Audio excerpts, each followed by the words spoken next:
Wow. I slept in my jersey last night. I was wondering about that. Good for you. Good for you, man. I just woke up, hungover. Just took 2 Tylenol. How many hours of sleep did you actually get?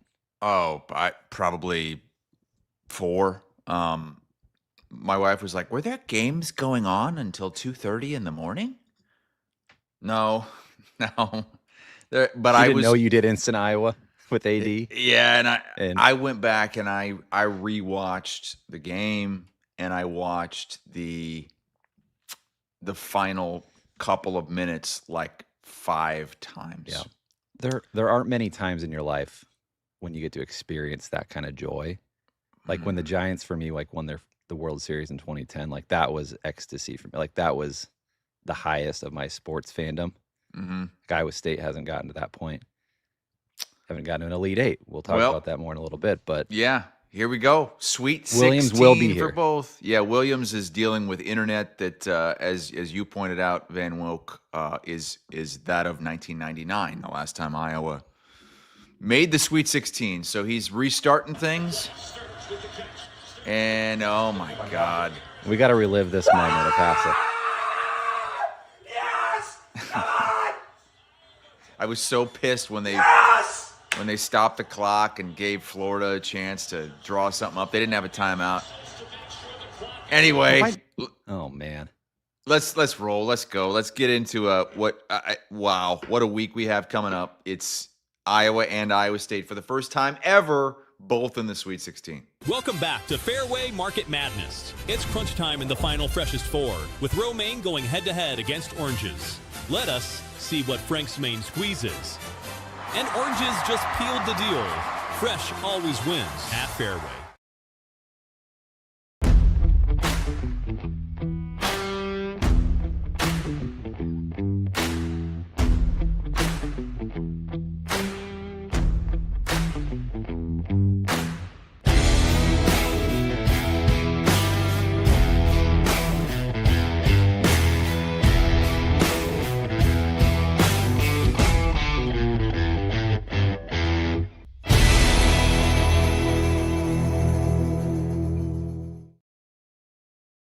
Nate Bargatze. It's a lot to have 2 dogs, because you got to open the back door and let 2 dogs out. Big Dumb Eyes World Tour, Casey's Center, Friday, April 24th. Tickets available at natebargatze.com. With the Iowa Lottery's new Millionaire for Life game, you could win $1 million a year for life. That could make you a My Dream Job is No Job-ionaire. A front row tickets to every show-yonaire. A hire a personal glam squad for you and your bestie-yonaire. Yep, a little further. Or just to never run out of your favorite pickles-yonaire. With Millionaire for Life from the Iowa Lottery, And these. you can change your life for life. Play today. Chris Williams, Chris Hassel, 2 Chris's, 1 network. This is 2 Guys. Presented by Fareway Meat and Grocery. From the Channel Seed Studios, this is 2 Guys. Exclusively on Iowa Everywhere. I don't know what happened to Williams, but I guess he's not willing to face the fact that St. Ben McCullum has taken the Hawkeyes to the Sweet 16 in year 1. Now, he's restarting his internet. Some issues here on a Monday for Williams. But this is 2 Guys, presented by Fareway Meat and Grocery. We are in the Channel Seed Studios. I'm Chris Hassel, and I'm on cloud 12. We did an instant reaction last night with it was me and Andrew Downs and David Eichel. And good stuff. Sorry, check my that brain out. That's not working. You got a lot of people watching that, even some Cyclone fans in the mix. Like, yeah, I saw a bunch you of guys could let us Cyclone have our fans moment saying, for a hey, few hours. Well, you guys have had many, many, many moments, and you might have more. This was a generation in the making, man. I was in 8th grade the last time, and the only time in my life that I remember Iowa making the Sweet 16. And what an unbelievable way to do it. There were so many moments in that game, and we have the Dolph and Bobby call. Let's hear it. Pressure. Koch gets it into Sturts.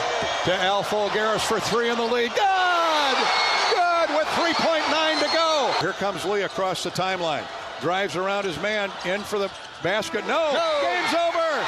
Game's over! Lee drove all the way down the floor, and they tried a wraparound pass. I thought he could have had the layup. Tried a wraparound pass to a cutting Thomas Houck in the lane, and backed the hearse up to the Florida driveway. The number 1 seed has been upset by the Iowa Hawkeyes. On to Houston. 73-72. And in the words of Dean Martin, we're going to Becatua, Houston. The Hawkeyes are headed to the Lone Star State for the Sweet 16. That's the first I heard the extended call.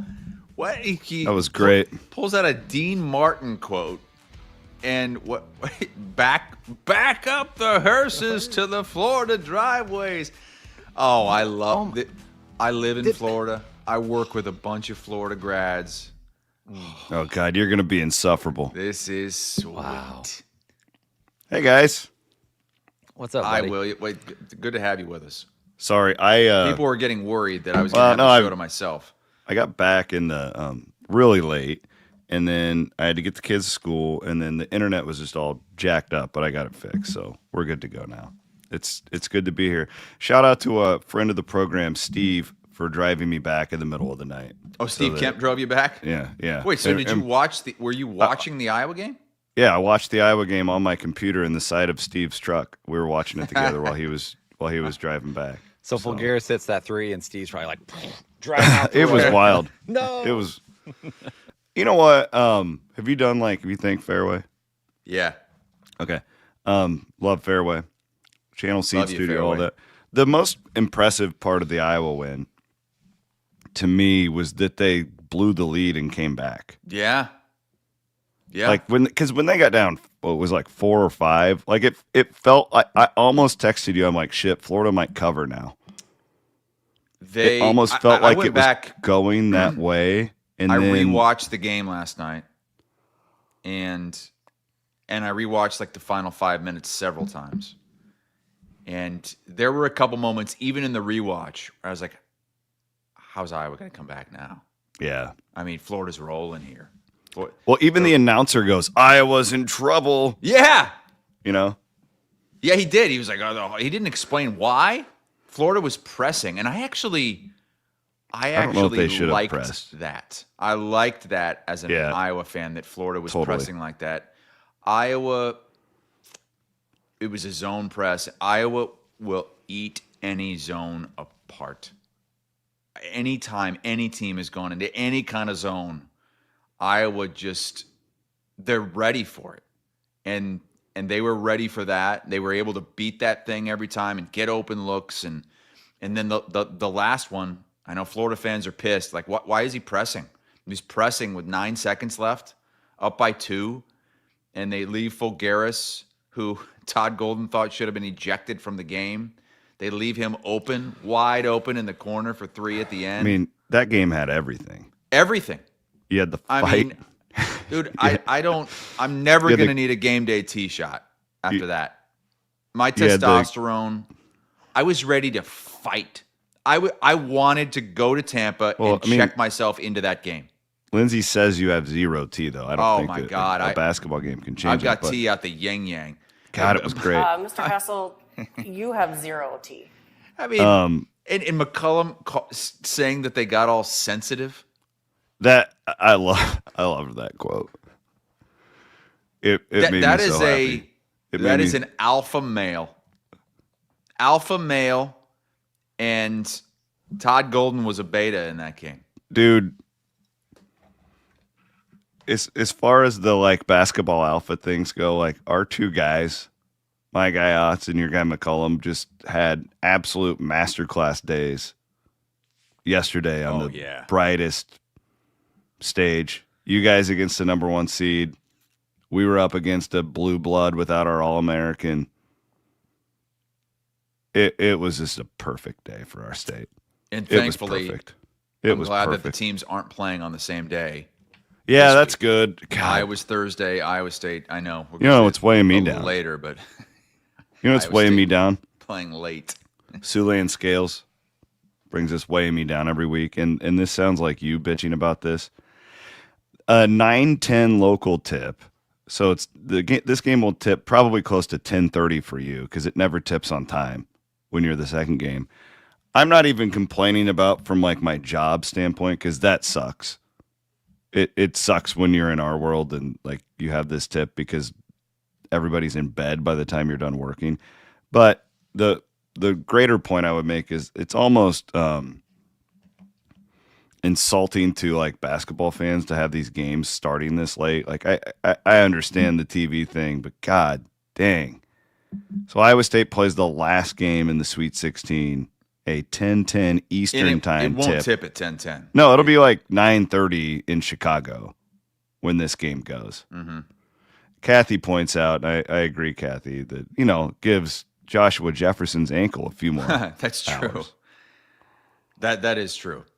My dad is alive and well in the chat. He says Iowa hasn't been to the Sweet 16 since Mike Traders Williams was Iowa's #1 fan. I actually, you know what? Like, I was having I remember. I mean, you probably do too, Chris. Do you remember where you were the last time they went to the Sweet 16? Do you remember watching that game? Yeah, I was with my dad in his 2-bedroom apartment on Bidwell Road in Muscatoon.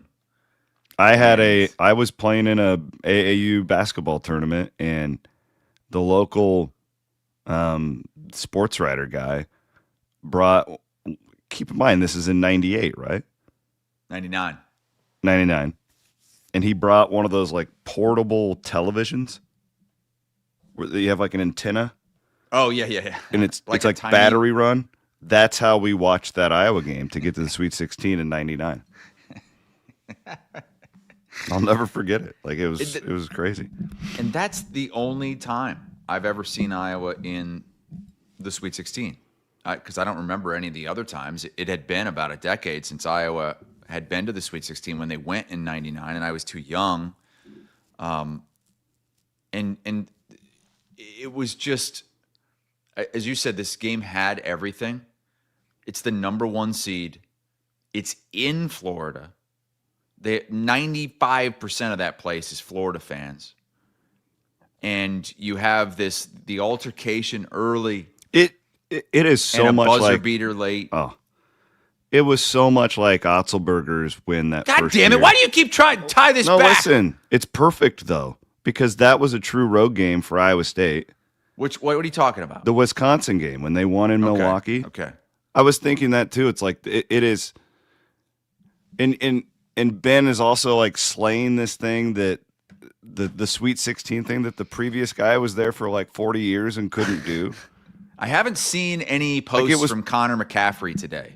I actually checked, God's honest truth. I wanted to see if he had, because I saw like J-Bo and a bunch of those guys were happy, and he blocked me. Oh, big surprise. So it's it was a cool day all the way around. I thought the other thing too that was so perfect about it for Iowa is that the perception of those Fran teams, and we don't want to make this all about shitting on Fran because it's not, but was that they weren't tough, right? That they lacked this like killer instinct. It wasn't a perception. It was whatever. Real. They lacked this killer instinct to be able to do it, and that's really all that was yesterday. Because it wasn't like Bennett Sturts went out and hit 8 threes. Bennett Sturts couldn't make anything. Literally couldn't make a 3.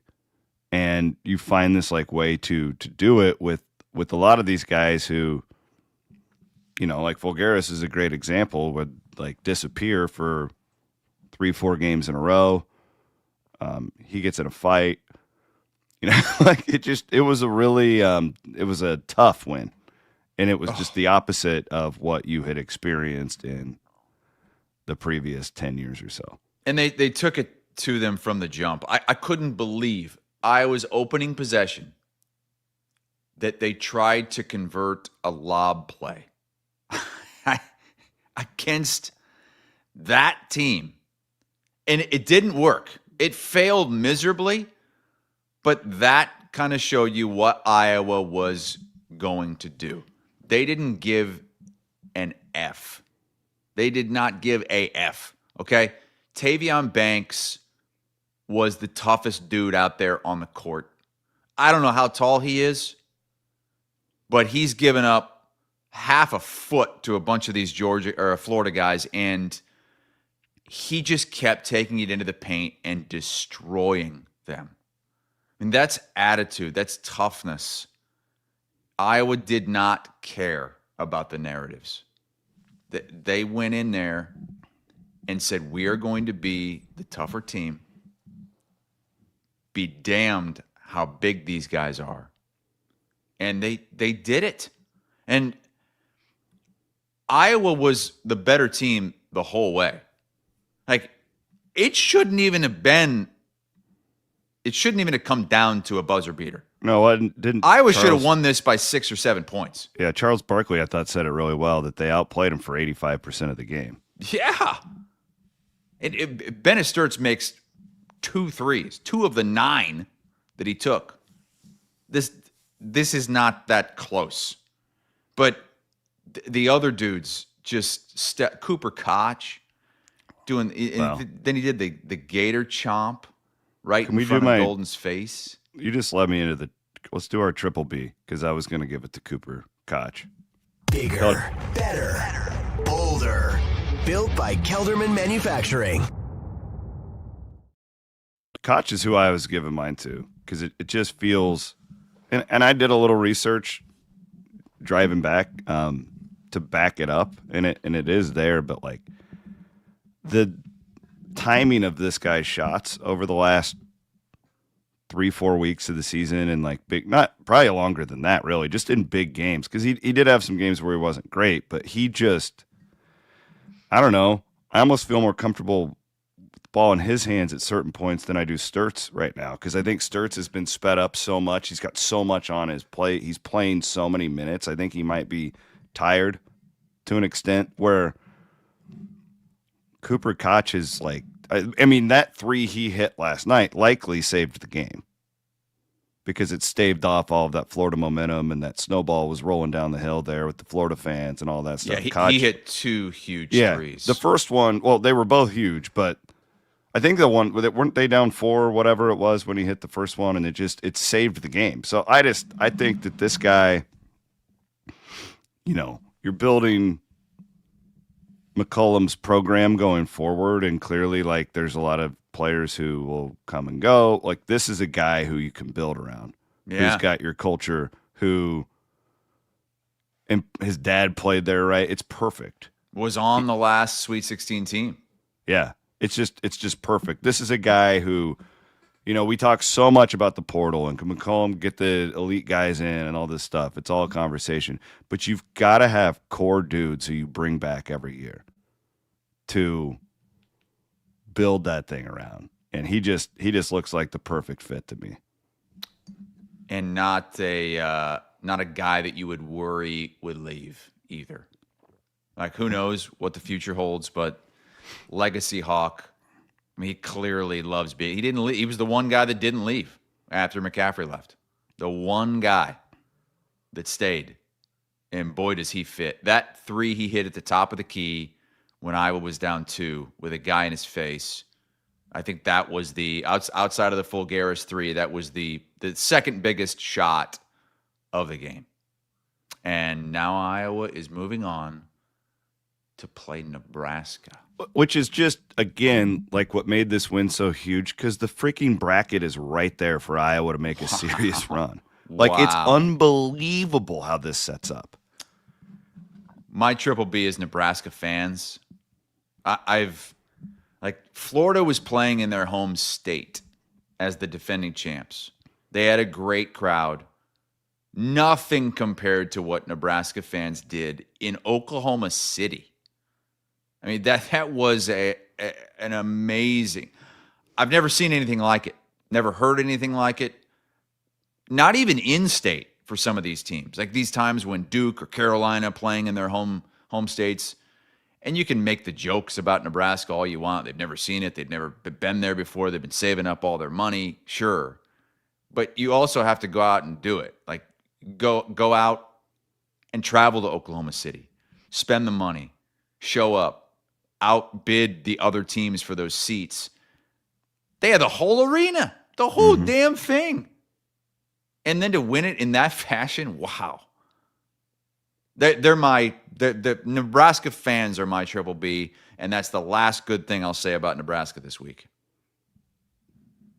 Matty Van Winks, what do you got, brother? Well, before I get to mine, I just want to give a shout out to Gage, who sent me some sweet video from Kelderman. So check out Kelderman.com.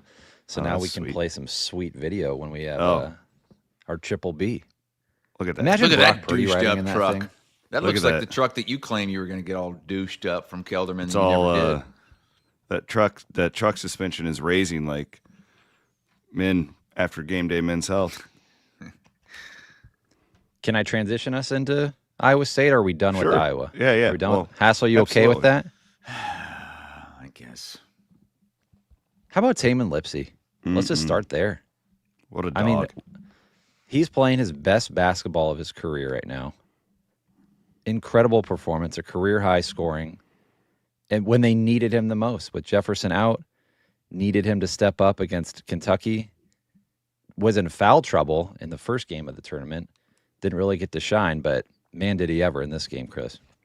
Well, and I thought that was a pretty heady move, too, by Otzelberger to just basically play the second unit against Tennessee State after J-Jeff went down. Yeah. I mean, Lipsey was out there some, and Milan played quite a bit, but you don't really worry about Milan getting like rolling an ankle or popping a shoulder because he's just not on the floor like guys like Lipsey and Torre. By the way, I thought Torre was dead there for a minute when his head hit the floor yesterday. Came right back out a couple minutes later. Yeah, he did, which was great to see. But yeah, Lipsey is really an amazing job that J.R. Blount and Eric Crawford have done developing him. If you just remember doing these shows his freshman year, it's like the guy can't shoot, and great point guard matchup in the Sweet 16 coming up with Tennessee. And yeah, Lipsey's playing as well as anyone, and he's just an impressive guy. The way that what he was, and he was a good player as a freshman to becoming a great player. The way that he was fantastic on Saturday, and that was like the difference in those two teams, Chris. I don't know how well it came across on television, but I can tell you, like sitting there courtside, Kentucky looked miserable. They were so frustrated with Torre and Lipsey, and even like Momcilovic. Like, I don't think I've ever seen Milan work that hard defensively. The whole team, they were so fired up, and I actually think that's why they couldn't make a shot to start.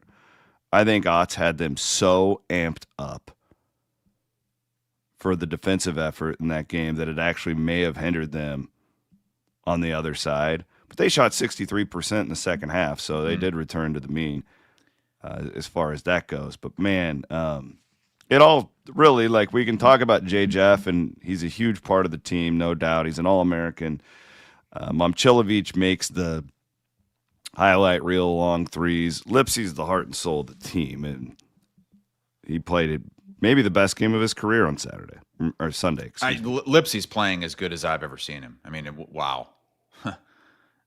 What a crescendo for his career. I mean, this is it. You lay it all out there right now, and he's doing that. And shout out to Rotisserie Chicken Mike O'Donnell. Not only he had a great weekend. He picked Iowa to beat Florida. He also said Tamin Lipsey was going to be the key to this game, and was he ever? Lipsey controlled this thing, and it was a rough start, and it was a rough start on both sides. Like, they had some defensive collapses on the first few possessions of that game. Torre was getting lost. Wide open looks, and they just completely flipped the switch around the 15-minute mark of the first half. The shots weren't falling, but they were just willing themselves back into that game.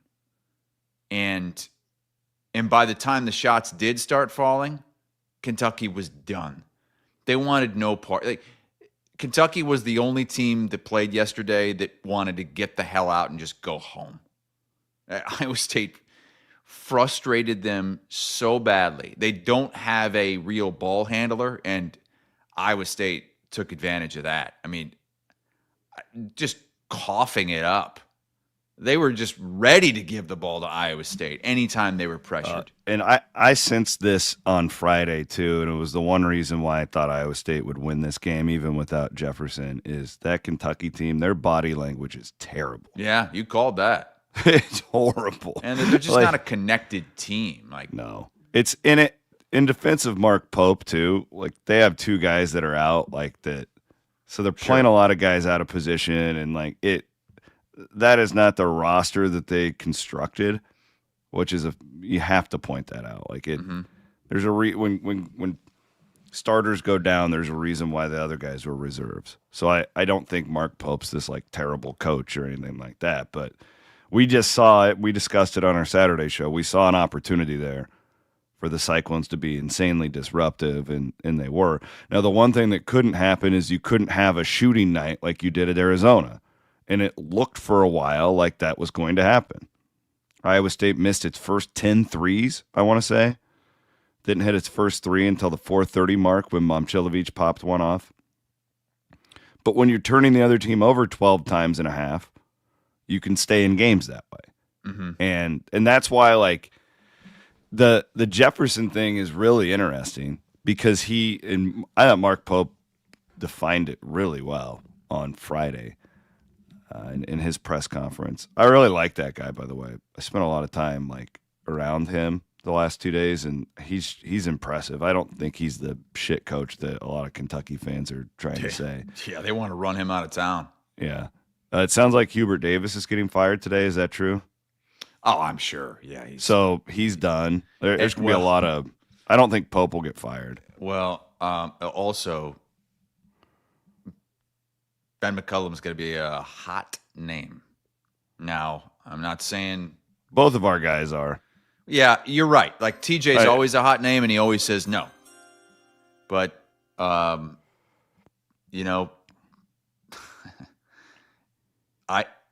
McCullum, Iowa guy, I'm hoping it's going to be the same thing with him, and he's just going to keep saying no. But he's the hot guy now. What it comes down to, the reality of all of this, both of these. Did you read anything about the FOIA documents that were found with the Utah football thing? Mm-mm. I'll dumb it down for us, but this basically with these coaches, they just want an opportunity to compete, and Whittingham, he had a bunch of demands that he wanted to stay at Utah. He didn't want to go to Michigan. And it was basically I think the number was $20 million for NIL next year. Mm-hmm. They care more about that. So if Iowa and Iowa State can just show these guys we're committed to this, and this is where it comes down to our state and stuff too, which is a whole other debate. But every other state in the SEC and the Big Ten pretty much are helping their athletic departments. Ours are not. It's just their choice, and we can debate that if that should be a thing or not, but it's the reality. So you have to. I mean, to me, and I don't know. Ben feels like he's going to be at Iowa for a while, to me, but same. But he has to have the resources to be able to compete, and if you can do that, I don't have any fear, because I would make the argument that Iowa's it's kind of like a perfect job as far as security goes, because your expectations aren't that out of whack. This is your first sweet. The last guy didn't go to one for 20 years, and you didn't fire him, right? Oh, and he's got. Yeah, it's a perfect spot for expectations if you're a coach. But if you go and take build Kentucky, the statue now of Ben McCullum outside Carver, and that's the same with TJ at Iowa State. But if either one of those guys would go take Kentucky or North Carolina as an outsider, and look at what's going on in Indiana right now. 1 year, and a lot of them want Darren gone. Well, they have the reportedly the highest budget of any team in the country, and they didn't even make the tournament. We did get news this morning that from Pete Thamel that Greg McDermott is retiring. So heard that yesterday. Yeah, it was that job is not open. It's Alan Huss is the coach in waiting. They brought him over last offseason, and this was the plan. So it's not like that job is all of a sudden going to lure somebody. Alan Huss is going to be the head coach. So McDermott's done. There's some talk. Maybe Self might retire as well. Which I've heard Tommy Lloyd get tossed around with that one. I don't know if he would make that move or not. But I mean, think about that though. He's in a good spot. I know. I don't know if that would make sense. It feels like he's got it rolling there. But think about if Kansas and North Carolina both come open within a couple of days. Like it's gonna. I mean, I don't think Kentucky will, but it's certainly possible. Oh my God. Yeah. So now we turn to Iowa State, and it's this Tennessee matchup, which is kind of a similar team to Kentucky. It's weird. I did a lot of research on them last night on my drive.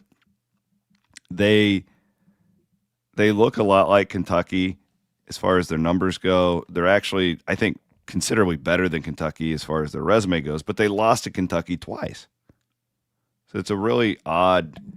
They have a McDonald's All-American who's going to be a top 10 pick in the NBA draft, and they have a really good point guard, and they're just long and athletic. I think that Virginia probably would have been a better matchup for Iowa State when you consider the Joshua Jefferson thing, and all eyes turn to that. Virginia's not as athletic. I had Tennessee advancing past Virginia. Tennessee was a slight favorite in that game, even because it was a 6-3.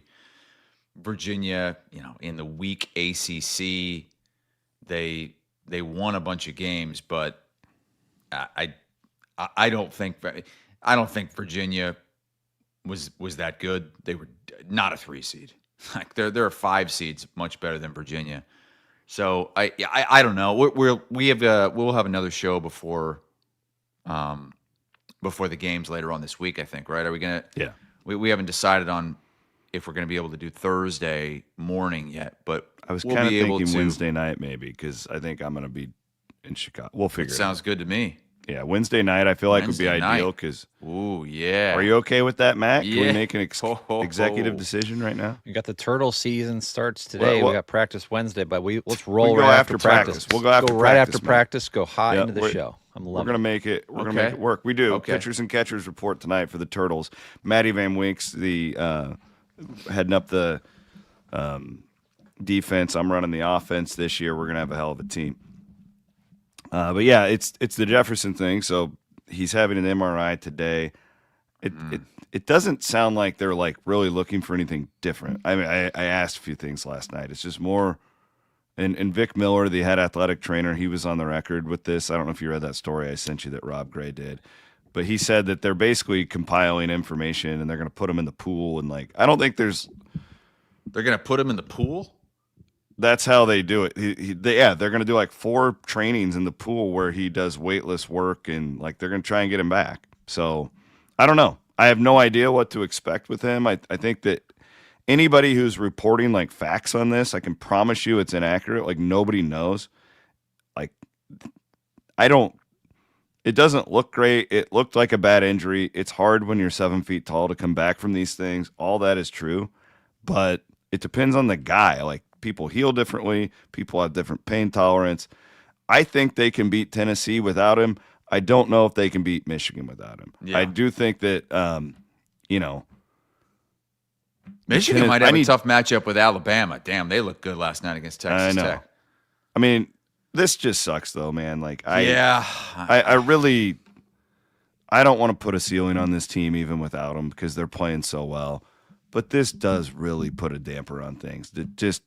I just want to talk about the games and like bring Iowa State's best versus Tennessee's best and give us Michigan, damn it. That's all I want. And if you lose your All-American, it's just like it just sucks because there's always the like lingering what if thing. Mm-hmm. Hopefully they can get him back, but I hate this spot for Iowa State fans because it's just you just feel cursed in a way when it comes to that. But I can promise you that they're not thinking about that. Like, and they're going to try and get him back. So we'll see. I don't think we'll know much until Friday, though. I am not basing this off anything that I have heard. I'm basing my opinion off of what I have seen.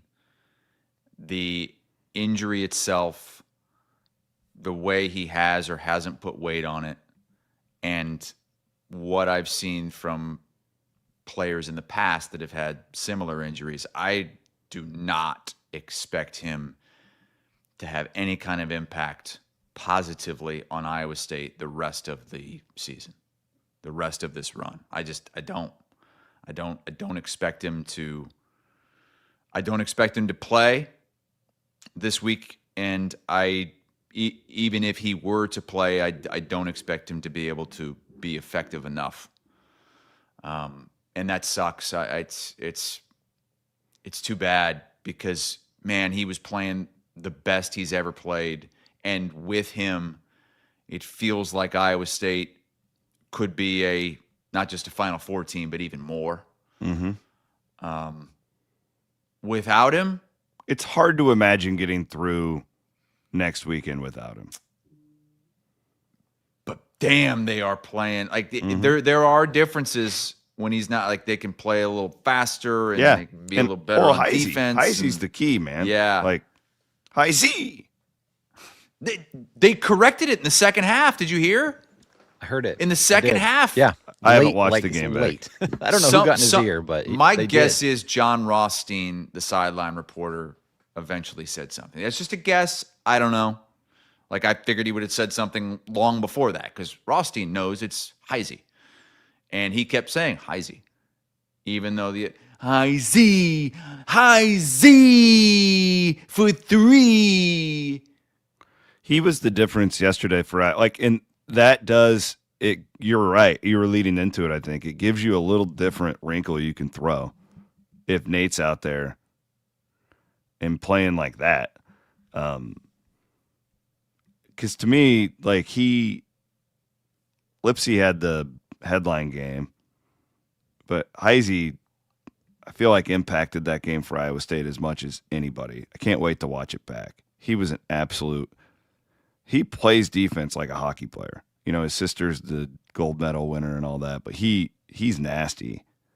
And without him ascending like he did in the last 3 weeks, they're not still playing. I truly don't think that they would be. And Torrey too. Like, yeah, absolutely. Man, he has done a 180. That guy, and you can tell he's so confident now. Mm-hmm. I mean, he's out there flexing. You know, he's chest bumping with TJ after big plays. I thought that the guard play between Torrey and Lipsey was as good of guard play as any team I have seen in this tournament in that game. I mean, they were everywhere and they were everything. God, but is it sustainable? What helps with Torrey too is when he sees a shot go down. I feel like it just helps his confidence so much. He doesn't try to do too much. He stays within himself. And he's been shooting it well lately. What is sustainable about Iowa State is what is sustainable about Iowa. And that is this like togetherness that these two groups have. And I don't know as much about Iowa's situation, but I know how Ben coaches. And it's I'm not talking X's and O's, but I'm talking like that quote he gave on we don't take no wussies here. And I wish you guys could have all seen the scene before the game outside of the locker room. Iowa State,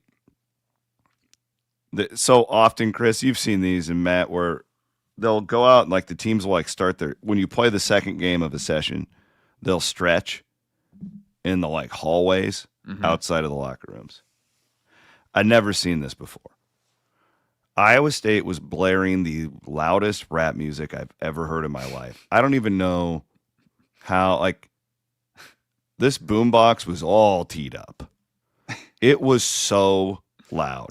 and it's right outside of where all the media is. And they have this thing where, watch the end of Iowa State's bench, and this has always been a TJ thing, where all the guys at the end of the bench, so like the walk-ons and the guys who don't play very much and the managers, like they have a role, and it is to keep energy up. That is what they do. So they have these like managers or GAs or whatever, and they start like getting everybody like fired up like on the team, and this rap music is just blaring. This is before the game, and everybody's like, what in the hell? Because it's uncomfortably loud. And they were out there, like, doing their push-ups and doing their, and it just had this like aura to it that, and I don't know, I haven't asked anyone, but I almost promise you that this was like a mental statement that they were making, like, hey, like, we're more together than you. It was really cool, and that is what when you said I don't know if you can sustain it, that's what Iowa State can sustain. Like, no matter what, if they're making shots or not, they can still go out and force 12 turnovers and a half. Even without Jefferson, they can do that. Can't control whether or not a shot will go down, but yes, you can control that. And they can do that better than just about anybody in the country. Yes. And then there's also the Tennessee kid last night said after the game, we're the best defense in the country. I bet that one gets tossed around a little bit. Oh, really? Yeah. Oh, yeah, that'll be played in the Iowa State. But that's going to be a thing, like, because they are a really good defensive team. They are, yep. And it's going to give Iowa State all sorts of problems in the half court. The only way they beat Tennessee is if they do what they did to Kentucky, get into transition and score. They will not win in a half court game against Tennessee. Do we have look-ahead lines for these games on Thursday and Friday? Yeah, just pulled them up. Iowa State opened at 4.5. Let's see. I don't see an Iowa. Which is right where they were against Kentucky. Let me see if I can find Iowa. Hang on. Oh, Iowa's Thursday. Iowa's a 2.5 point dog the last I saw. 1.5 now. 1.5. Okay, so yeah, the money is on Iowa. Yeah. Isn't it crazy how it sets up for Iowa? It's just what? wild. What? Like just because you beat Florida and now you just have to beat a team that you've already beaten and you know really well. Like, it's perfect. Yeah, part of me wishes it was a team that hadn't seen Iowa at all and has not dealt with Iowa. But the Price Sanford thing is interesting. Can we go back to the altercation, the Alvaro Folgueras thing? Like, did you watch this? Did you see it? I was flipping it on literally in Steve's truck right when this was happening. And I'm like, what in the hell? And all I saw was the Florida coach just like really angry. Oh my God. He was like, God, you motherfucker. He thought Folgueras should have been like thrown in Guantanamo Bay.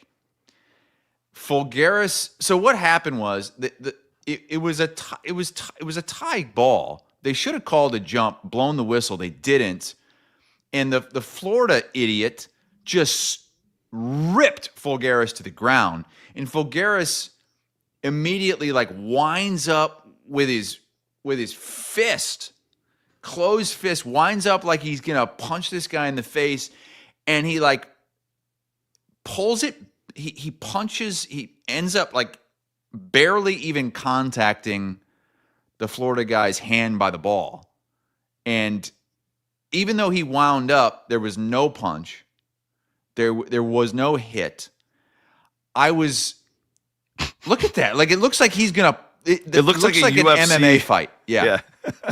And he is going to just, and I don't know like what was going through his mind in that split second, but he ends up, it's basically, he just barely touches the guy's hand. And I thought that the refs did a great job. The officials did a great job at the monitor, because you could hear the announcers. They were jumping to conclusions immediately. Like the color guy said that you look up the definition of a punch in the dictionary, and that's that. But when you saw these other angles, that was the right call. And they ended up doing double technical fouls, which I think was right. Like Golden said after the game, he's like, I don't know why my guy got a technical foul. He was just the tougher guy. Well, he swung him to the ground. And maybe the officials mishandled it by not whistling it right away.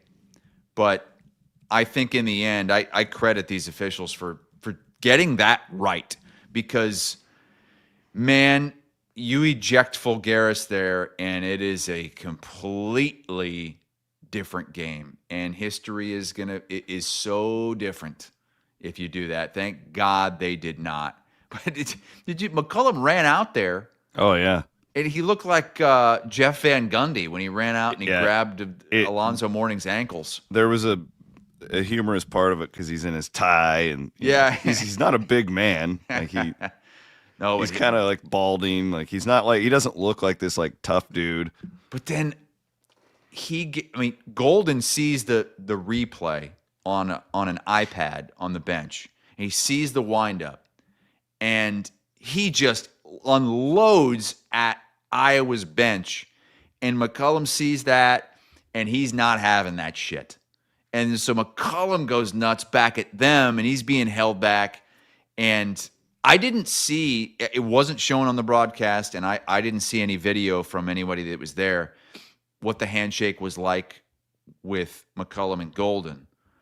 But I did see Coach Sash in the handshake, and Sash, like Golden, I don't even think extended his hand, and Sash just kind of like hit it away, and Golden looked back at him like, man, that coaching staff hates each other.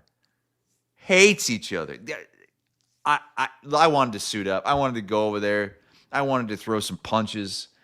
It got my juices flowing from when I was a horrible basketball player, freshman year of high school, and I got ejected from every game. I would have lost my shit if I was in that game. I would have lost it. You should have gone. Just think about being there for that. You would have loved it. I can't. I mean, I've got to be able to. It's so much better to see it on TV. It's so much better. So much more control. And then we went live after the game. Yeah, it was great. If you missed that, it's on our Iowa Everywhere feeds. Some instant reaction after the game. Me and Downs and David Eicholt. And Florida, they were dirty. They were dirty. It was clear that they were trying to be the alphas, but they had like fake alpha energy. Well, I'm just impressed because they were. I was with Jason Luch talking to him about. I thought the last month of the regular season they were as good as anybody. Yeah, I watched their game. They were smoking everybody. That's how they got to a 1 seed. Yeah, they were really, really good. So it's not like Iowa caught one of these 1 seeds that are limping into the. No, I mean that was impressive. Matt, what's coming up at the Iowa Event Center, my man? Oh, Nate Bargatze's coming Friday, April 24th, almost a month from today. Love Bargatze. Friday. Yeah, he's like one of the hottest comedians, right? He's got movies, TV shows. Yeah, he's everywhere. A big deal. So, yeah, they're expecting to sell this thing out. So it'll be a big show. Comedy coming to the Casey Center. HiVTix.com. It's a family show too. He doesn't curse. He's like the new Seinfeld. Yeah, that's a good way to put it. A lot of the things he talks about. And also, want to give everybody a shout out to our friends at Iowa Distilling for sponsoring our show during March. Look at that collection right there. I'm personally a Prairie Fire guy. I really like their Prairie Fire. That's good stuff. They got the Cyclone vodka. We just needed to give Hassel just some of that country girl moonshine yesterday and just inject it into his veins and just let him go. Remember? He was on the rocket fuel last night, I think. Yeah. Man. I don't know if you heard Williams, but because you weren't on at the start, I slept in my jersey. Whose jersey is that? Settles? Yeah, this is Settles. This is from the last time I would made love the Sweet 16. That was Settles' last game. Jess is a friend of the program. Yeah. Jess, if you're listening, I would love to get one of your old jerseys to hang up because Jess was my favorite player of all time when I was a kid, when I rooted for Iowa. the Williams traders, Chris and Mike. What Should an we give elite people comment from my dad that the last time Iowa was in the Sweet 16, you guys were the biggest good. Iowa fans. It's good. Good move, Don. Should we give people just a taste, Hassel, of Instant Iowa last night? I got the clip from you and AD. Let's give people a little taste here. I was just thinking earlier today that I've only seen Iowa advance to the Sweet 16 once in my entire life. I don't remember when they did it in the 80s or whenever the last time they did it under Dr. Tom in the late 80s, early 90s. I don't remember that. There was one time, and it was the behind-the-back pass, the double bounce, Dean Oliver, Jess Settles, Kent McCausland. We were kids. We are in our 40s. We had never seen it. And to see it the way that it happened tonight, where Iowa went up against the defending champions in a road game in Florida and just beat their asses, pounded them physically, destroyed them mentally, and hit a shot in the final 5 seconds that is going to go down as one of the greatest shots in Hawkeye history. To do it that way, it is so fucking sweet! Dude, Alvaro Figueres, the shot of his life, and sends Iowa to a Sweet 16. That's good. Woohoo! I haven't felt that good in a long time about a sporting event. Like, woo! Cubs 2016 was really the only thing that compares, but like it's different. That's a professional team. You don't have as much of a tie. You know, like I'm not from Chicago. Grew up 3 hours from Chicago. I haven't spent a ton of time in Chicago. This is totally different. You know, when you know some of the people involved and that work at Iowa, and you've just been through the wars with God, the Fran McCaffrey shit.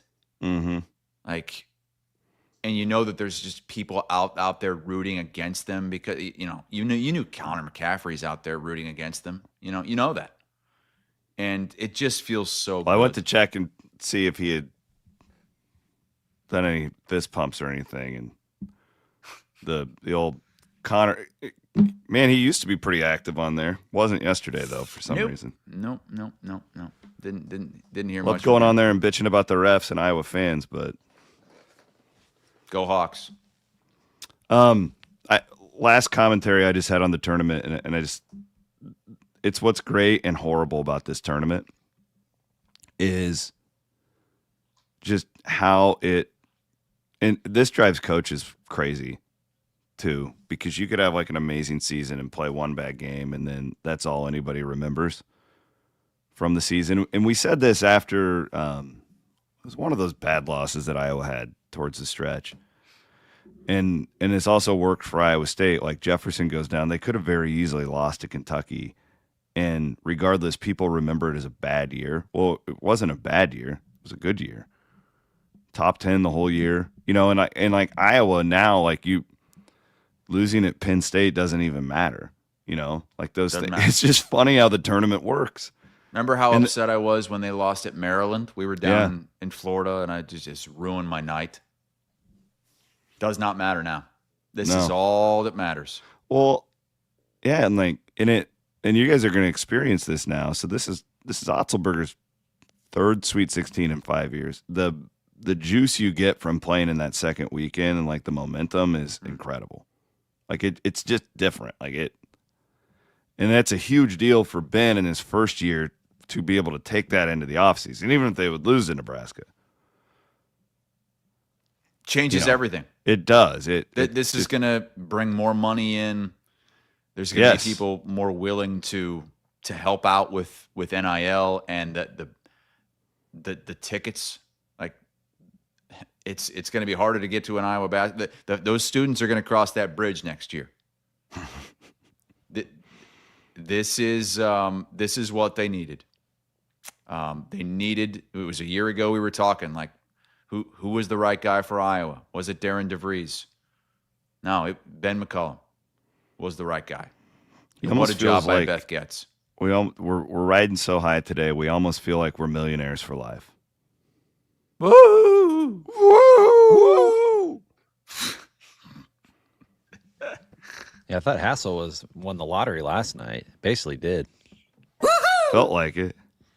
Millionaire for Life, the new game from the Iowa Lottery, sponsoring the show here in the month of March. You can change your life for life. What they're doing is they're giving away $1 million for life per year to a lucky winner.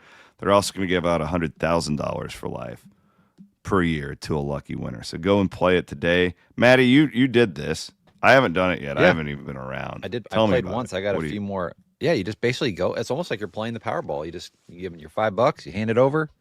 Okay. They give you a ticket. You can either pick your numbers. You can have them pick them for you, and it's daily drawing. So you get online, check your numbers, and see if you're a winner. And there you go. All right. Iowa women play today at 1. Jeez. The women's tournament, man. Man, Iowa women's fans are pissed. Yeah, that sucks. But I mean, what do you expect? I mean, it's when you get the Saturday Monday draw. I mean, I guess they expected. Well, Iowa's a big. Iowa is a national brand. You're going to put them at night, but the difference is here: the night games. There's 2 going at once. They put one on ESPN, one on ESPN2. The day games are standalones. So, maybe ESPN was thinking this because they got South Carolina at night. They've got UConn at night. But it's going to be tough. And parking's going to be miserable. It's not hot anymore, though, right? No, it's actually cold now. Oh, no, it's going to be freezing in Carver. It's like in the 20s today. It was literally, Matt, I wasn't here, but did it hit 90 this weekend? Yeah, It it hit was close, 92. right? 92 in Bondurant. My God. And now it's like 31. I cannot believe that Iowa struggled with FDU. Wow. That was hairy. I mean, it was a 1-point game late. 15 is never won in the women's tournament. Are you surprised that South Carolina would get a nighttime draw over Iowa from TV? I am. I was talking with my buddy who works at ESPN and has been part of the women's tournament, and he says that ESPN has input, but that in the end, it is an NCAA decision. And it has to do with a lot of its logistics, like sites, travel, all that stuff. So I don't know why. It sucks because I know a lot of people wanted to get over there for a game tonight and they can't do it because it's in the middle of the day. And Iowa, they very well could lose the game. They need a big crowd. I know a lot of the Iowa women's basketball fans spent a lot of money on those ticket packages too, thinking, we should be able to go to both games. And now it's like, well, we got to work. It's tough. It's too bad. But this is the women's tournament. They play on Monday, so it's just like a game, in the NCAA or in the first round that you could play at 11 a.m. You could play at noon. Like it sucks, but you got to deal with it. And it's still going to be a great crowd. I think it's still going to be a great crowd. I don't know if it's going to be full. At least they're playing, unlike the Iowa State women. You want to go long? Yeah.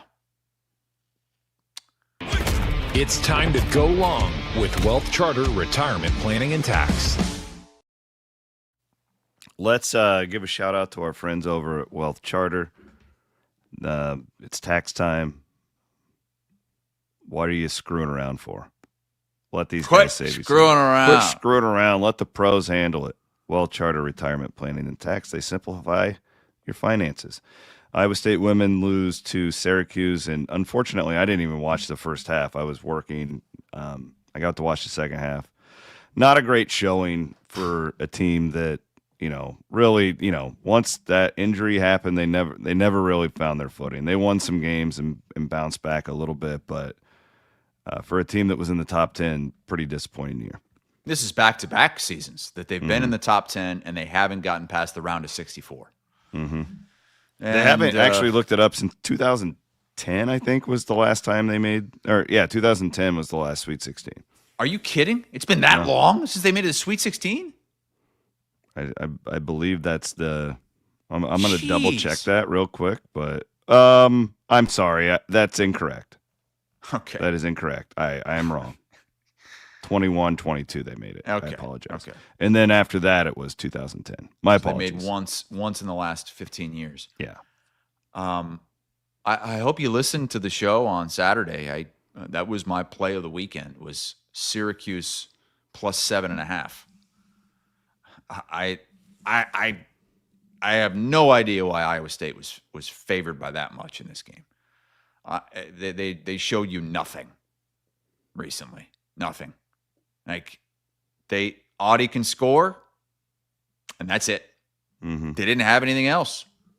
Addie never got back to, and she had the injury, and she never got back to the way she was playing offensively. And man, teams figured it out.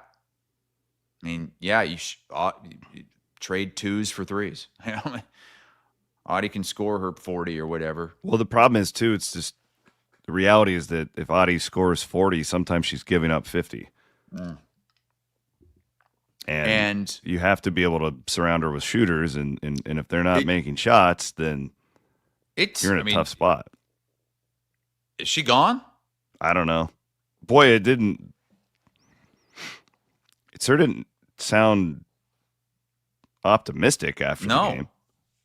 I mean, if you're going to stay, it seems like a pretty that I read.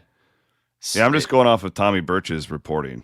And it was, are you going to be back next season? And there was no commitment. Like, even some people that are planning on leaving will say that they're coming back. Yeah, they'll just lie to you. Man, I don't. And you know what? And here's the exact quote from Audie, and I think this is from the Tommy Birch article. She was asked if she's coming back. She said, "We're still processing everything.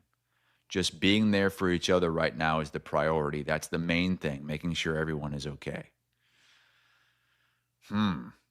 And Randy Peterson points out that's the second time she's been non-committal. Yeah, that's the good word to put, is just non-committal. She's not making any sort of statement. It was the same thing after last season too, right? They get bounced, and so, I don't know. Oh, really? She said the same thing last season? Well, because she and Addie put out those statements. Remember, it was last offseason. There was questions around both of them. They both put out statements. So, yeah, and I mean, at this point, it's clearly not working. It's not working. Yeah. So, I mean, how is the team going to be different next year? Like, sometimes it's great when you return everybody. Sometimes it's not. Mm-hmm. When it's just not working. Like Gus asked, where would she go? I mean, she would have plenty of offers. She could go any. I mean, you put her on a team that has the other pieces around her that can protect her more on defense. Where would she go if she went into the portal? She could go anywhere. I've seen a lot of criticism of the staff, like does something need to change staff wise too? Yeah, I don't. Pat says Fennelly needs to retire, and this is just a tricky spot too if you're Iowa State, because I'm just the amount of like 24 NCAA tournaments. It's like, but he's not. It feels like consistently underachieving here the last few years, and I don't know. Yeah, it's the other question you have to ask is, I mean, he's not going to get fired. Like that's not on the table. Like it's not. So like, does he want to retire? And I don't know. Like, is he still enjoying it like he was? I know he was a few years ago. I don't talk to him nearly as much as I used to when I was calling games for his program. I know at that point, like with Bridget and that group, like he was having as much fun as he's ever had. So I don't know. I could see where a lot of these older coaches just don't like dealing with the shit now with the money and the. Is that wearing on him? I don't know. I don't know. I don't know what the good answer is here, but I agree. Like, you watch the team and it clearly looks like, but I mean, really, like I'm telling you, like the Addy core, if you can get them like healthy I'd like to see how they were undefeated before she went down. But the problem is, it's like when it happens every year and like something, and then all of a sudden they're just gone, right? Like I don't know what the answer is here. But they clearly, if they do all come back, there has to be a different approach somehow to get them to peak. And I don't know exactly. The Audie thing is really, really hard because as good as she is on offense, she's not that good on defense, and she needs the help around her with what you're talking about with all these shooters and all these things to really maximize what she does as a basketball player. And it felt like they were trying to do it feels like there's a lot of like scheming going on, not in a bad way. I'm talking from a basketball perspective, trying to, maximize, but it's just not working. So I don't know. This is one where I have a really hard time knowing what the best case is here. And maybe it is best if she leaves. I don't know. Well, the maybe good news better. is I don't know that they're not going to lose by 50 to UConn today. This is true. Syracuse is a 35.5 point dog. I still would have rather won and played in that game. Yeah, I know. I know, and I get it. It's they put up somewhat of a fight in that second half to get back in the game, but dug too big of a hole. Couldn't make shots outside. That's the problem. It's like if they're making shots, they're really good. It's simple, but you can't. You said it perfectly, Chris. You can't trade twos for threes constantly, and like, and then I don't know. I would love to have the data in front of me. I would wonder what the opponent field goal percentage is against them this year. It has to be really high because there's just a lot of 4-on-5 going on. Mm-hmm. Well, way to bring everything down here at the end of the show. Well, you did it. I know. I'm sorry. Sweet 16. Yes. So, I think we've made the commitment that we're going to do a Wednesday show this week, Wednesday night. Wednesday night. We'll get back to you guys on a time. It has to be after Turtles practice. What time is practice? Turtles practice at 5. Okay. So it won't be too late. But this will be good though, because Thursday I'm going to Chicago like super early to get there for all the media stuff on Thursday morning. So this will be good. And then Iowa plays Thursday night, so the show will have a longer shelf life. And that they have the early game in Houston, right? Iowa? Yes. Yeah. They are the it's the first game in Houston. It's the second tip of the night. Does Houston have enough beer, enough Busch Light for Nebraska and Hawkeyes? Is Nebraska a Busch Light state? Yeah, I don't know. I don't know what I Nebraska thought that fans was do. just our thing. I think they are. Well, yeah, that's going to be a tough ticket if you're an Iowa fan looking to go down there with Houston and Nebraska. Man, and I'm excited to watch my my first game on Friday. I get to watch that Alabama-Michigan game. That'll be fun. If Alabama plays like they did last night, they will beat Michigan. Could set up a fun Otzelberger matchup. There's a long history with those guys. That's fun. Wait, Illinois plays Houston in Houston? Mm-hmm. Whoa. Yeah, so if Iowa were to win, they would potentially get Houston in Houston. I'm seeing tickets, the get-in price right now, $350. It ain't cheap. $260. What's Chicago right now, Matty? Just $260. Oh yeah, so it's Iowa State fans need to show up. Like they need to have a distinct advantage against Tennessee crowd-wise. They need to travel, need to create that advantage because you will likely be without Joshua Jefferson, is my guess. I think it's 50-50. I'm not as strong as you are. 50-50 that he's going to play against I'm Tennessee. Again, like I'm going to say the same thing I said on Saturday. I think that these people aren't lying to me unless this MRI comes back like in a horrible way, which is possible, I guess, if they haven't done one yet. But they're like the whole thing yesterday was win this for Josh and maybe we can get him back. Like I don't think that it's yeah. But I mean, I would not be counting on him if I'm an Iowa State fan. Well, go have a boastful day with all of your Florida coworkers, my friend. Oh, I can't wait to get it. God, you're going to just be. Oh God, get in there. One of my coworkers, Jacqueline, she was on the Florida dance team. They were called the Dazzlers. Ooh. And she's just insufferable. Just insufferable. All right. Fun show today. Thanks to all for hanging out. Maddie Van Winks does a great job as always. We are presented by Fareway Meat and Grocery here in the Channel Seed Studios. We'll see you guys Wednesday night. Murph and Andy, big show coming up today at 1. Later.